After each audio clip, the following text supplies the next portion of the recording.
Hi. So today we're going to do a Clannad review. I don't know why I took off my glasses. Anyway, it's written by the same director that did Air and Canon.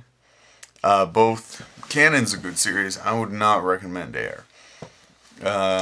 You can watch it if you want. Anyway, this one is, I think, the last one, though I'm not sure about that.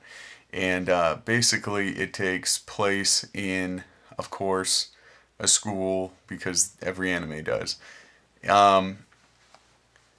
There's some parts that bother me about the series, like there's this character that turns out to be, I guess, in a coma, but her spirit exists. It's kind of freaky. The one weird thing about it is the characters, after they kind of find out about this, just kind of accept it. They just perfectly fine. Oh yeah, she must be in a coma. No big deal. Yeah, in a coma. Has to be. We better keep making stars. That's another thing that was upsetting, was that they made starfish out of wood. Why couldn't they just buy starfish? They sell them everywhere. It would have been easier, and it would have been quicker. And anyway, if you've seen the series, you'll know what I'm talking about. This isn't really going to be a straight out review, but I'm just going to talk about it. The story basically follows these people trying to build a drama club. I'll just give a brief summary. And how they get distracted, and how it eventually turns out, and how it builds relationships, because that's what really this anime is about, is relationships.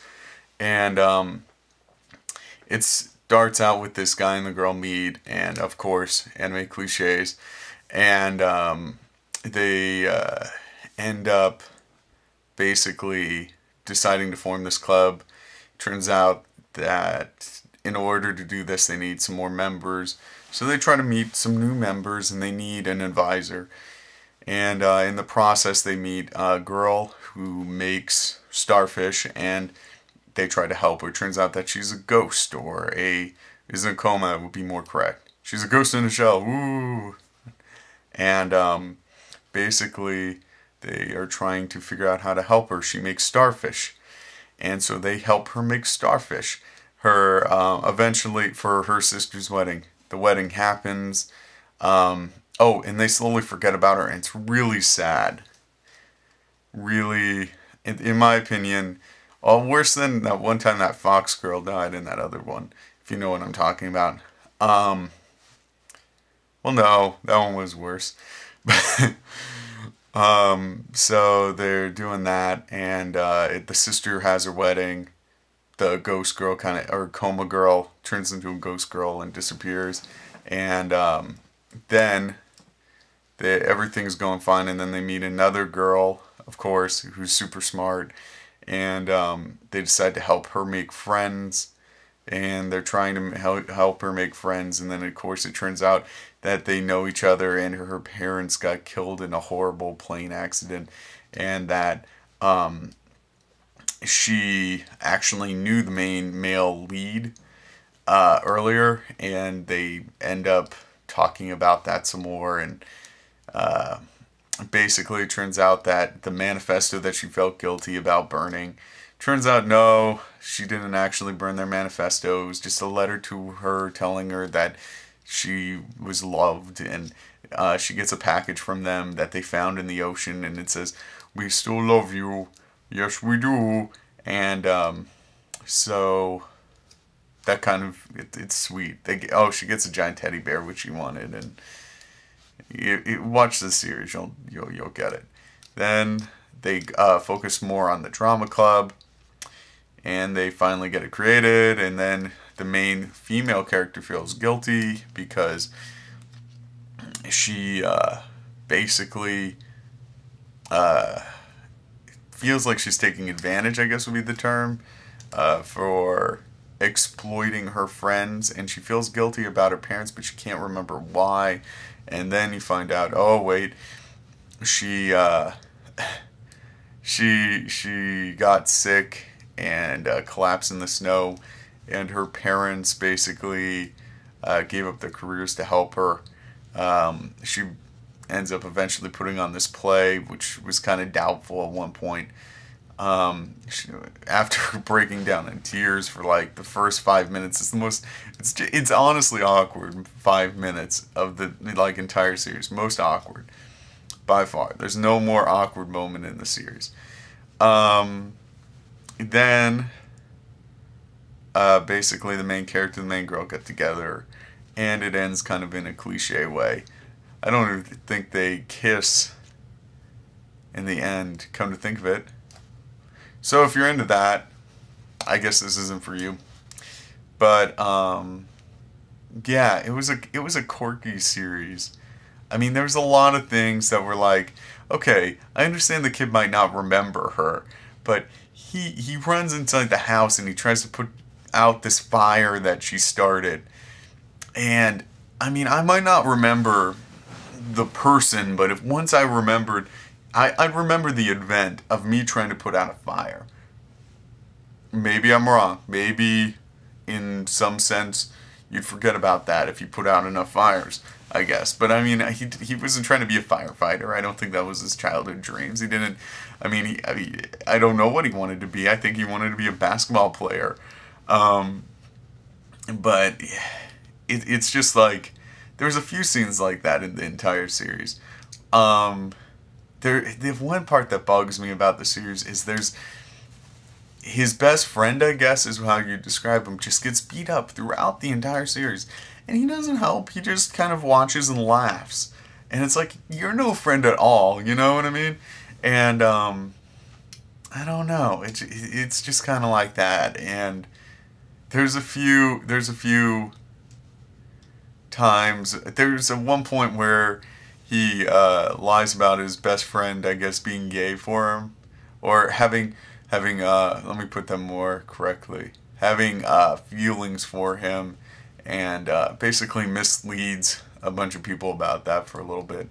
I mean, that's kind of a random part to pick out, I guess, but the series is kind of like that. It's not that chaotic. It's what you'd expect from a series, kind of like Air, or I mean, it's got a harem qualities to it that they don't really go into. I mean, it's not like Shuffle. It's kind of a newer version of Shuffle, if you want to say that.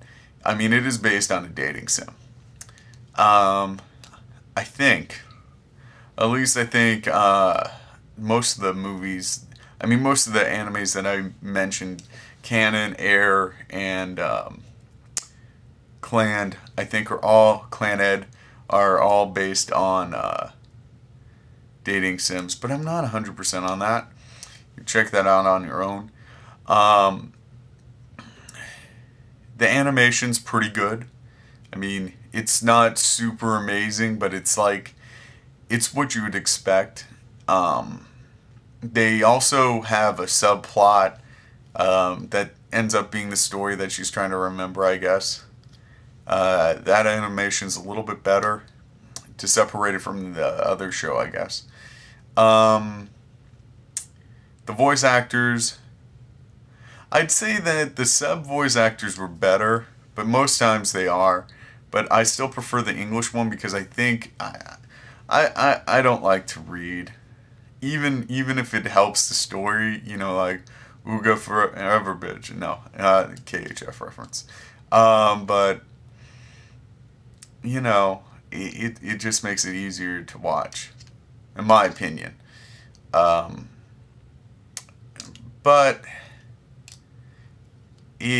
the series lacks a little bit of the emotion the other two had. I mean, no one dies. It's just kind of memories, which is kind of why I think I like it a little bit better, because the other ones were so, for anime, they were pretty heavy. I mean, it was an elf and Liar, I don't know. I think it's in German anyway. But, by the way, the dub on that one's pretty bad. I'd say that's probably one of the best animes that has the worst dubs ever. So, but yeah, but I'd say that the animation's pretty good, voice quality's decent, and the overall plot. If you're looking for a plot that doesn't really make you feel bad, is kind of, will take you on a journey, then yeah, this one's kind of for you. It's not going to have giant robots. It's not going to have giant fight scenes. It's not going to have long make-out scenes. I don't think anybody ever kisses in the entire series.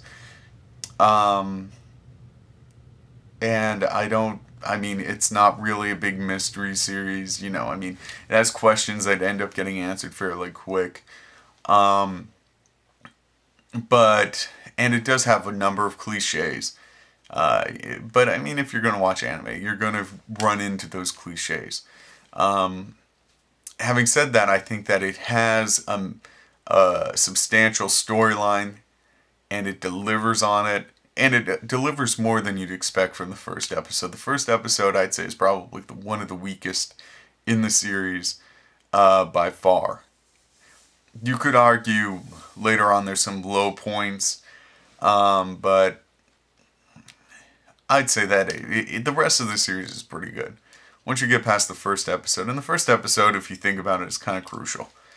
I haven't watched the after stories yet, but I hope to. They're just not on Netflix, so yeah. Anyway, I'd recommend this. I give it an 8 out of 10, which 10 being best. So yeah, you should check it out, I guess. If you have time. Watch better anime, but work your way down, I guess, or work your way up. I tried doing that once. I printed off like 10,000 anime, or it was like 1,000 anime, and it was ranked bottom to top. And I basically go on the internet. I started at the bottom with ones like the history of food, or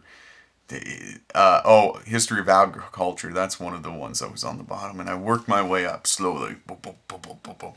Eventually, I gave up on that because it's repetitive, and there's way too much brother sister shit on the bottom of the list, and that's something I've never been into, and it just rubbed me the wrong way. I'm way the fuck off topic. So yeah, back to Clannad. It's a good show. You should check it out. I think I've basically exhausted any time you wanted to hear about this, and I am out of things to say. So I'm going to end this video. Have a great day. See you later. Bye.